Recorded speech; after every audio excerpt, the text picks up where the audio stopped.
D stands for dates to closure. Now this screen is so powerful. I'm going to go ahead and collapse the guidance question so that you can make the most out of this screen. I'm going to collapse the IDIQUAD skeleton.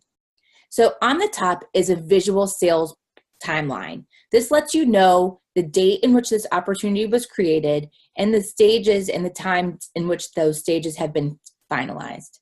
On the right side of the screen is going to show the close date for this opportunity. So you can see that this is scheduled for a 5/31 close. Now, what's really nice is that I can see underneath the expressed interest, there were some selling activities that has taken place. So this is a completed activity that I can click on and read the notes and get insight to what has been done. So this was a call, and I could see that the call was with Allison, and they discussed what the reporting needs have included. I could see that on 3/30, there's a buying activity that's scheduled, and that also shows me that the collected information that Allison has received, she'll be sharing that with the team to set up some demos. So that's really quick where I could see that information up as it relates to the stages that this opportunity still needs to move through to get to this finish line.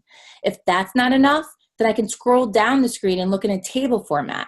Now I could see all of the dates to closure activities, whether or not they were related to a buying and selling activities, or if they were actually a selling or buying activity.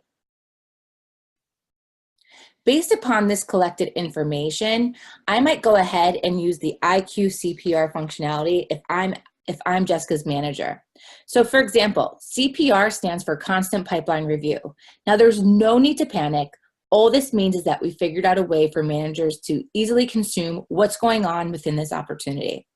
Managers can send in-context messages to their sales team regarding specific data that either has been captured or has not yet been captured on the screen. This will alert the individual whether or not there's action that's required. So I'll send this note to Jessica, and again, I could type my notes in or I could talk them into the system. Hey Jessica, great job on collecting a lot of the information, period.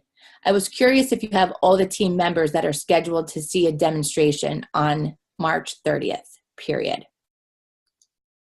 Now I could let Jessica know that there's some action that's required of her where I'm asking her to collect some information. By clicking this checkbox, Jessica will get a link to let her know that there's a message that her manager has sent to her and that there is action required for her.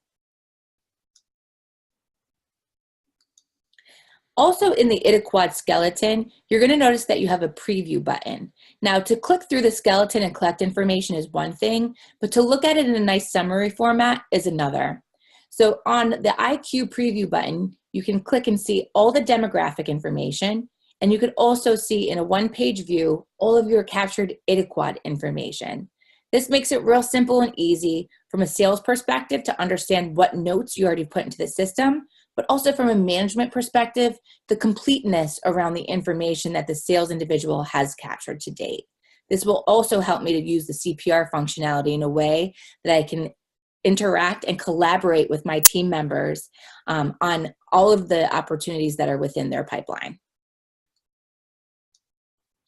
In a nutshell, use this opportunity IDIQUAD page as it's designed for speed. Speed to capture, speed to collaborate, and most importantly, speed to consume.